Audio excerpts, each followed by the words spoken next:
سورہ بقرہ آیت نمبر 44۔ اعوذ باللہ من الشیطان الرجیم، بسم اللہ الرحمن الرحیم۔ اتأمرون الناس بالبر وتنسون أنفسكم وأنتم تتلون الكتاب أفلا تعقلون۔ لفظی ترجمہ ہے کیا تأمرون تم حکم کرتے ہو الناس لوگوں کو بی کا البری بھلائی اور تنسونا بھولتے ہو تم انفسا جانوں کو کم اپنی حالانکہ انتم تم تتلونا پڑھتے ہو الکتابہ کتاب کیا پس لا نہیں تعقلون عقل رکھتے تم۔ با محاورہ ترجمہ ہے کیا تم دوسرے لوگوں کو نیکی کا حکم دیتے ہو اور اپنے آپ کو بھول جاتے ہو، حالانکہ تم اللہ تعالی عز و جل کی کتاب بھی پڑھتے ہو، تو کیا تم نہیں سوچتے؟ آیت مبارکہ کی تفسیر میں فرمایا گیا اتأمرون الناس بالبر، کیا تم لوگوں کو نیکی کا حکم دیتے ہو؟ یہ آیت مبارکہ ان یہودی علماء کے بارے میں ہے جن سے ان کے مسلم یعنی مسلمان رشتہ داروں نے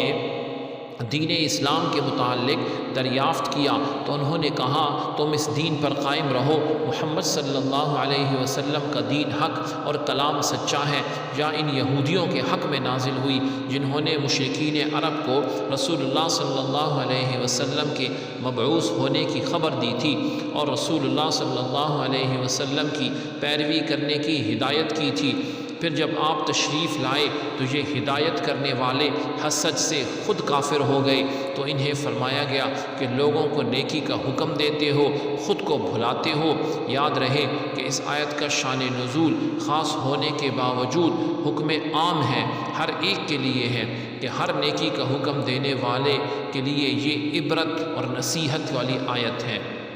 یہاں یہ بات ذہن نشین رکھیں کہ معمولی فساد اس وقت بہت بڑے فتنے اور تباہی کی شکل اختیار کر لیتا ہے جب اس کا ارتکاب کرنے والے لوگ خود وہ لوگ ہوں جو تو لوگوں کو بھلائی کا حکم دیتے ہوں، لیکن جب ان کے عمل سے پردہ اٹھے تو معلوم ہو کہ گناہوں کے سب سے بڑے مریض یہی ہیں۔ انہیں یاد رکھنا چاہیے کہ قول و فعل کا تضاد اور جلوت و خلفت جو ہے اس کا فرق دنیا اور آخرت دونوں کے لیے بہت نقصان دہ ہے۔ دنیا میں تو یہ اس قدر نقصان دہ ہوتا ہے کہ ایک مرتبہ کسی کے متعلق یہ تضاد ثابت ہو جائے تو لوگ زندگی بھر اسے منہ لگانا پسند نہیں کرتے، بلکہ ایسوں کے عمل کو دیکھ کر نہ جانے کتنے لوگ ہمیشہ کے لیے دین سے متنفر ہو جاتے ہیں، اور آخرت میں اس کا نقصان کتنا زیادہ ہے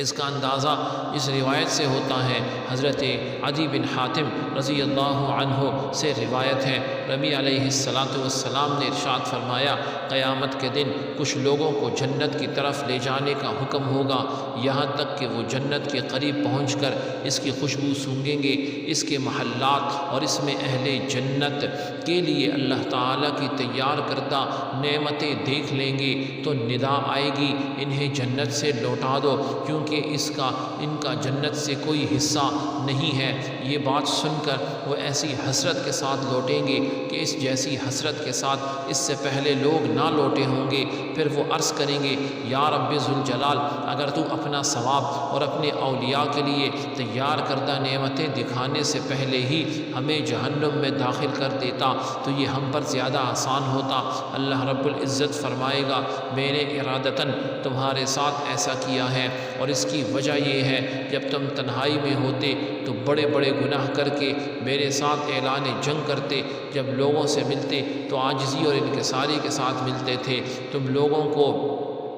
وہ اپنی وہ حالت دکھاتے تھے جو تمہارے دلوں میں میرے لیے نہیں ہوتی تھی۔ تم لوگوں سے ڈرتے اور مجھ سے نہیں ڈرتے تھے، تم لوگوں کی عزت کرتے اور میری عزت نہ کرتے تھے، تم لوگوں کی وجہ سے برا کام کرنا چھوڑ دیتے لیکن میری وجہ سے برائی نہ چھوڑتے تھے۔ آج میں نے تمہیں اپنے ثواب سے محروم کرنے کے ساتھ ساتھ اپنے عذاب کا مزہ بھی چکھاؤں گا۔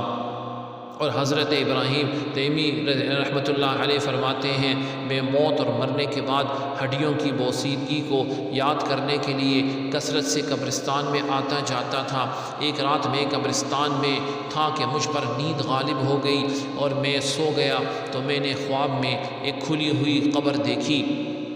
اور ایک کہنے والے کو یہ کہتے ہوئے سنا، یہ زنجیر پکڑو اور اس کا منہ یعنی اس کے منہ میں داخل کر کے اس کی شرمگاہ سے نکالو۔ تو وہ مردہ کہنے لگا، یا رب، کیا میں نے قرآن نہیں پڑھا؟ کیا میں نے تیرے حرمت والے گھر کا حج نہیں کیا؟ پھر وہ اس طرح ایک کے بعد دوسری نیکی گنوانے لگے گا۔ تو میں نے سنا تو لوگوں کے سامنے لوگ یہ اعمال کیا کرتا تھا، یعنی وہ شخص جس پہ عذاب تھا، لیکن جب وہ تنہائی میں ہوتا تو نافرمانیوں کے ذریعے مجھ سے مقابلہ کرتا اور تم نے میرا کچھ خیال نہ کیا۔ یاد رہے اس آیت میں جو واعظ ہے، نصیحت کرنے والوں کو تقوی اور پرہیزگاری پر ابھارنے کا حکم دیا گیا ہے۔ بے عمل کو واعظ سے منع کرنا مقصود نہیں ہے، یعنی یہ فرمایا کہ جب دوسروں کو واعظ اور نصیحت کرتے ہو تو خود بھی عمل کیا کرو۔ یہ نہیں فرمایا کہ جب عمل نہیں کرتے تو واعظ و نصیحت کیوں کرتے ہو، کیونکہ عمل کرنا ایک واجب ہے اور دوسروں کو برائی سے روکنا دوسرا واجب ہے۔ اگر ایک واجب پر عمل نہیں کیا تو دوسرے سے کیوں رکا جائے؟ حضرت انس بن مالک رضی اللہ عنہ فرماتے ہیں، میں نے عرض کی، یا رسول اللہ صلی اللہ علیہ وسلم، ہم اس وقت تک دوسروں کو نیک اعمال کرنے کی دعوت نہ دیں گے جب تک ہم خود تمام نیک اعمال نہ کرنے لگ جائیں، تو اس وقت اور ہم اس وقت تک لوگوں کو برے کاموں سے منع نہ کریں جب تک ہم خود تمام برے کاموں سے نہ رک جائیں۔ رسول اللہ صلی اللہ علیہ وسلم نے ارشاد فرمایا، ایسا نہ کرو بلکہ تم نیک اعمال کرنے کا حکم دو، اگرچہ تم خود تمام نیک اعمال نہیں کرتے، اور برے اعمال کرنے سے منع کرو اگرچہ تم تمام برے اعمال سے باز نہیں رہتے۔